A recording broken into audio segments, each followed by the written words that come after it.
And then yesterday, I put that thing in, that black box up there, Joby.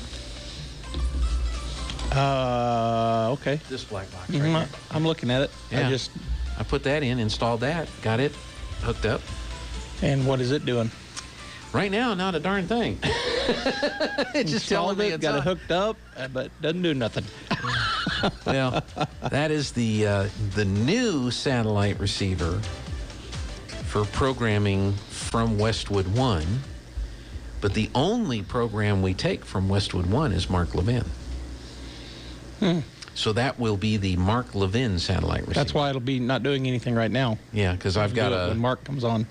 Well, I've got to, now that it's installed, I've got to call their technical folks and get it authorized, and then they've got to dump a bunch of updates in it, and then once that's done and it's authorized, then I've got to connect it to our automation systems.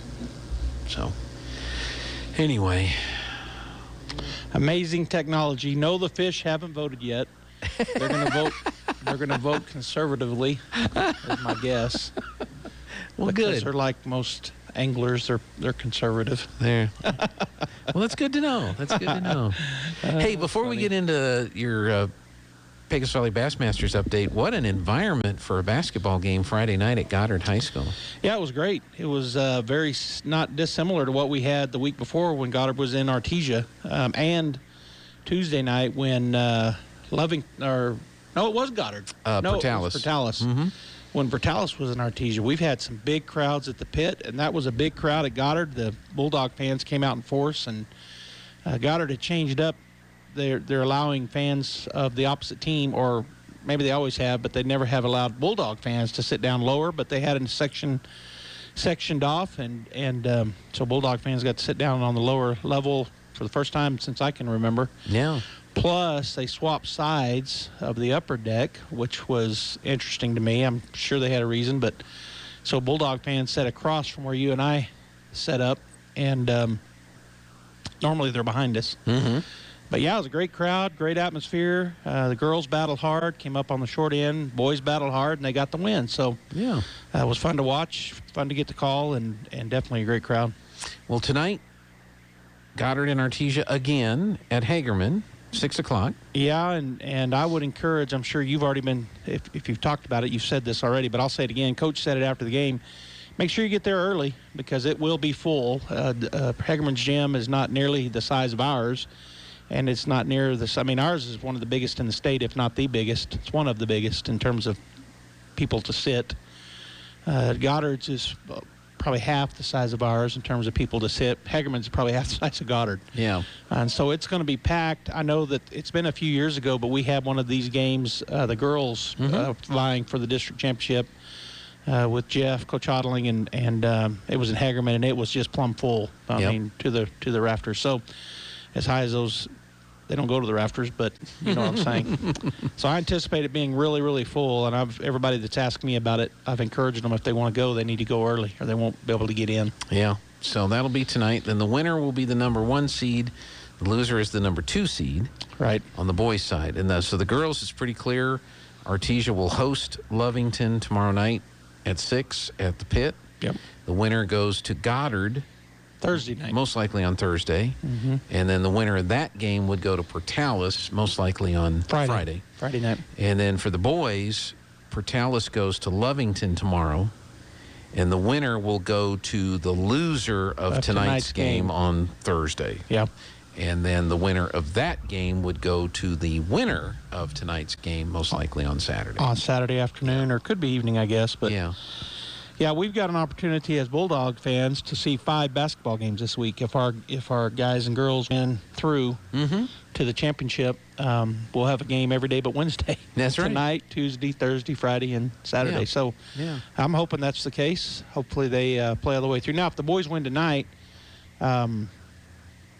then we won't have a game. Oh, no, we'd still have a game for the girls Thursday night. I was going to say we would have, if they do fall tonight, they'll play Thursday, as you pointed out, at home.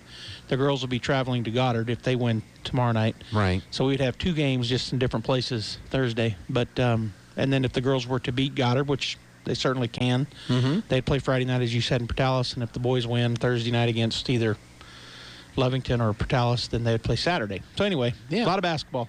A lot of basketball, and then the seeding and selection committee meets on Sunday to seed the state basketball tournament, which will be 16 teams. And that is next week, isn't it?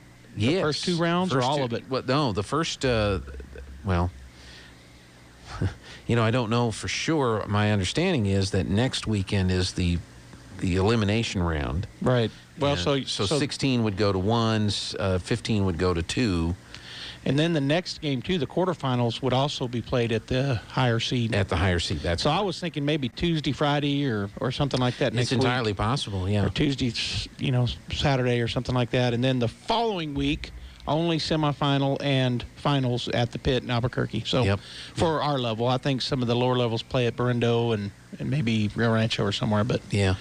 Anyway, a lot of basketball still to come, and of course softball and baseball getting geared up. That's right. And fishing. Well, let's talk fishing. What's on the list today? Not much. Nothing has changed. We're still having our first tournament March 5th and 6th. It's going to be at Del Rio, Texas, at Amstead, and team tournament. And so I'm hoping that everybody can go. It is one of 2 tournaments for us this year that will be a tournament over the entire weekend. I've talked about that change we made where all the rest of our tournaments are 1 days, even though they're on the same lake on a weekend. All of our long distance tournaments, and I say that because our Brantley tournaments are just 1 day, period, just Saturday, and we've got 4 of those scheduled. Those are going to all be team tournaments. So we'll have 5 team tournaments. This first one at Amstead, March 5th and 6th, which is a 2-day team tournament. And then we've got 4 Brantley tournaments scattered through the spring and summer that are 1-day team tournaments. The other 10 tournaments, we've got 15 scheduled. The other 10 are all individual, and they are all Saturday is a tournament, and then Sunday is a tournament. And so that way, if people need to go, if they can't stay the whole weekend, then they would be able to without having to miss the second day of a 2-day tournament. That's one of the big reasons. And plus, that's how the other organizations above us do it. They have single-day tournaments like that. And so, kind of 2 reasons to do that. What's the difference between a team tournament and an individual tournament? So a team tournament is 2 anglers on the boat and catch the same limit together. So they keep their best 5. Whereas an individual tournament, you can have 2 anglers on the boat. They're both vying for 5 fish each. Something we've done in the past, we've done it before where we've had a 10-fish limit for a team tournament, and I kind of like that. And I'm gonna talk to our new tournament directors and see what they think about maybe making one of those team tournaments we're going to have at Brantley, or maybe all of them, but up to 10 fish, or just mix it up some, just for fun. But normal team tournament is the team is the 2 individuals on the boat. They're both fishing, and they keep their best 5. So that's a normal team tournament. Okay. Whereas individual, you're fishing. You're catching 5. And the other angler on your boat, your non-boat. So a boater and a non-boater is what we call them, or an angler and a co-angler, or the pro and the amateur. We don't say pro and amateur, but at the upper levels, that's what they call them. Mm-hmm. So, they're catching their fish. At New Mexico Bass Nation, the state level, and then going on to nationals, the the co-angler or the non-boater, whatever you terminal, or the amateur, whatever you want to call them, they're only catching 3. Their limit is 3, and the angler or the boater or the pro tries to catch 5. Okay. So, but at our level, we've kept it 5 and 5 for individual tournaments. Now there's a minimum size Length. of fish. Length. Is it length or weight or just the length? Length. Okay. And it's normally on most lakes, the state of New Mexico, and I think the state of Texas, maybe across the United States, the normal rule is 14 inches, but individual lakes can have their own size determination if they would like, as long as it's not smaller than the state level. And so some lakes that we have fished in the past have had larger. They've had 15-inch. The lake that we fished in Kansas last year or year before, when I made the team, I guess it was last year, that lake had a 15-inch minimum length. Another thing is that smallmouth bass a lot of times are 12-inch minimum length. But in New Mexico, our lakes here have changed it to 14. Mm-hmm. I think all of them have, and it actually may have changed too. It's just across the board to 14. But anyway, yes, it's based on length. Now, one of the things that I think it's called the there's another series out there, and I can't think of the name of it. But and of course, it would take a lot of money to do what they do. But they don't measure them at all. They have and they don't have a limit. They just catch as many as they can. They just have to weigh more than a pound. So they weigh every fish, and then they've got somebody on their boat that's putting it in. If they get 1.2 pounds, and they get to weigh it. If it weighs 0.8 pounds, it doesn't count. Mm-hmm. And then they just put it back in immediately. So they're not using live wells at all. And so they're just a running total. They catch 100 fish if they catch them, Right. And so their total weight, and it's no length at all because they're not keeping them. Right. And that's the regulations about keeping them. For you just your normal everyday love to go fish, and they're going to take it home to eat them, as we don't. In our tournaments we turn them back. Mm-hmm. But if just a normal fisherman that says I'm going to go out and try to catch fish, and plan on taking them home, that's why there's limits in terms of length. Gotcha. On these type of fish. So Okay, but in your tournaments though, it's not a combined total weight. You have live wells. The fish have to be brought back in to be and we weigh them. shown, and there's a limit on how many you can bring. So 5 fish limit. Right, and then they're weighed at that. They're weighed at our weigh-in. We typically, and they have to be alive. And if one dies, we have rules about that. If one does die in your live well, you can't just throw it back and keep fishing. I mean, you got it. I mean, people could. They could cheat, but I don't think anybody does. If you have a fish that dies, you get deducted, you get penalized at weigh-in, and you can't throw it back. I mean, you have to bring it. So even if you caught, you could really then, if you have one that's dead in your live well, you're only going to bring in 4 live ones at that point, because you can't not get rid of that dead one if it was one you were going to keep. It was a keeper, and it died in your live well. And that happens sometimes. Sometimes a fish will swallow a hook. And so when you're fishing and you catch one and you bring it in and it's got the hook down in its, down in its gullet, it swallowed the hook before you set it. Sometimes that'll kill a fish, because when you try to pull it out, it'll cause them to bleed. Sometimes they'll go into shock and die. There's a lot of reasons why fish die. We don't have very many fish die. The tournaments that I fish in, both at the club level and at the state level, and even at the regional level that I get to fish in, very, very few fish die. And the reason is because our anglers are all very conscious of they don't just want to not get penalized. They don't want to kill fish. They're very careful with the fish. And so it happens, but it doesn't happen that often. Right. Sometimes in the heat of summer too, we might lose fish, even though our live wells are working where it's bringing fresh water in. If the water's real hot, if it's real hot, sometimes fish will go into shock, or they'll get too hot, and we've lost fish that way before. But generally speaking, we don't lose very many fish. We weigh them, and then we turn them back. Yeah. Sounds like a lot of fun. So there's still an opportunity for folks if they want to join the Pecos Valley Bassmasters this year and take part in the tournament. And because you've got these tournaments that are multiple, 2 different tournaments over a weekend, it's an opportunity for folks, if they could still be high in the points. Sure. And not have to fish both days of every tournament throughout the whole season. Yeah, one thing that we started doing a few years ago, I think maybe 4 years ago, is we started having, we have 15 tournaments scheduled. Well, our points is based on, this year it's going to be based on 8 tournaments. So, and only 3 of which can be team tournaments. So that means if you want to be in the running for all of our different year-end awards and for the championship round, then your points, if you fished all 15 tournaments, you're going to drop your lowest 7. But by only having 8 and only 3 of which only 3 can be team tournaments, it forces people to say, okay, I need to go to some of these other tournaments out of town, which is our goal. We want to have as many people the problem with us here in southeast Mexico is we do have to drive. We've got to go 3 or 4 or 5 hours to go to good lakes, but we still encourage that.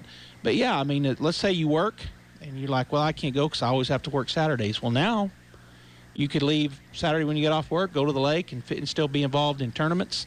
Or like in my case, a lot of times I'm going to want to come back to church. And so my brother and I both. And so we can do that. We can fish the Saturday tournament and then be home Saturday night and be at church on Sunday. So it does open up some things, because I've had people in the past tell me, I just can't fish with you guys because you fish on the weekend, and I work on Saturdays. Yeah. And they don't normally on Sunday. So now, theoretically, those could. guys could come and fish that one tournament. Because they have to make eight tournaments total. 3 of which that are team 3 can be team tournament. They can fish all 5 team tournaments, or 4 here local, but then they would have to fish another 5 individuals somewhere.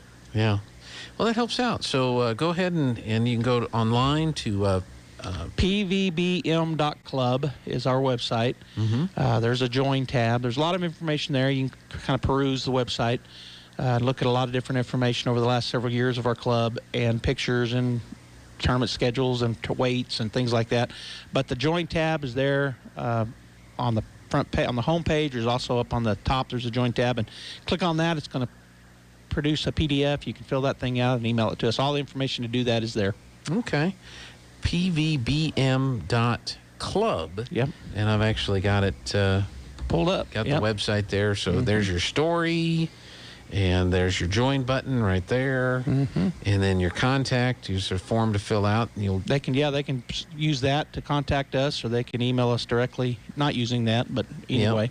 Subscribe. They can even subscribe, and then they'll just get any updates that we do to the website. It'll go to their email. Okay. And then, but that's, and then your tournament schedule is there. And yeah, how far back did we go? To 2017? That's right. So we've got, 5 years worth of tournaments. You can see where we've been if you're interested. And Also, then this leaderboard will be there at some point when you start having tournaments. Right. Yep. So that's all available at the website, and then you can click the join button to join. Have you got you finally got your dues?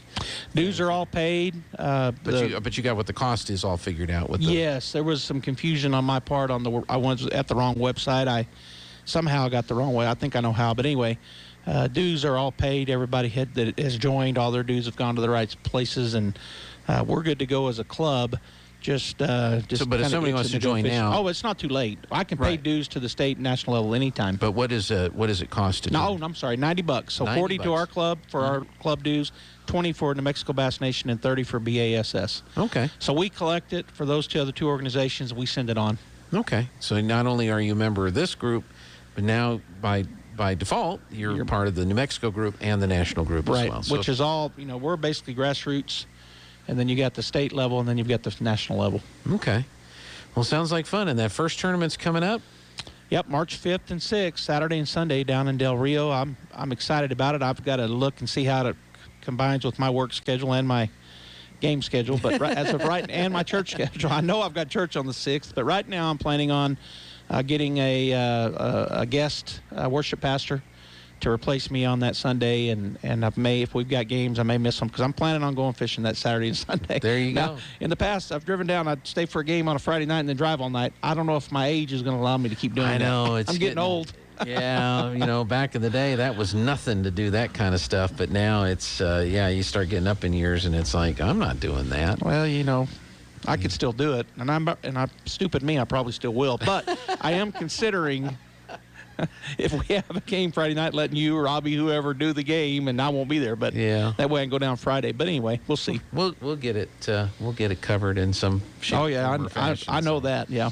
So we'll figure it out. All right, Joby. Well, thank you so much. And then tonight, it's going to be interesting. Hard to beat a team twice in a couple days, but I know our boys can do it. Because we hadn't played them other than district, right? I don't think we played them in any other tournaments. That's correct. They beat us at home by 1. Right. We beat them there. Beat them there by, 4-3? This will be 4 or 5. Third time we've played them. Yes. And then we'll have to play them again, probably. We'll have to play them again, most likely. Yeah. Very, very likely that we'll have to play them again. Although it could be Lovington. Lovington, it's and even Portales is good. I mean, I don't think that Lovington will upset. Portales will upset Lovington Tuesday night, but it's certainly possible. And whatever happens tonight tells us when we're playing. So yeah, and anything's possible. And playing Lovington's been tough. We beat them here, and then they beat us there. Barely beat us there. Yep. Missed a last second. I mean, we made the last Made second it, but shot. just about a half a second too late before it left his hands. Well, give the defender credit. He went flying in front of the shooter and couldn't take the shot till he cleared, and that was enough of a delay. So, right. Yeah, it's been an exciting district, hasn't it? Really has. We've got two young basketball teams, Coach Mondragon and Coach Houghtaling, and Jeff's is even younger than Michael's in terms of the age of his athletes. They're starters, they're main players, and so the future, I think, looks very bright. Not only this year, but in the coming years. And I know down at the 8th and 9th grade level, both the boys and girls really pretty salty. So it's exciting for me to watch these kids come up, and I know the coaches get excited about having a good underlings coming up and coming through the system. And so it's good this year and hopefully for years to come. All right, Joby, thanks a lot. Thank you. We'll see you tonight.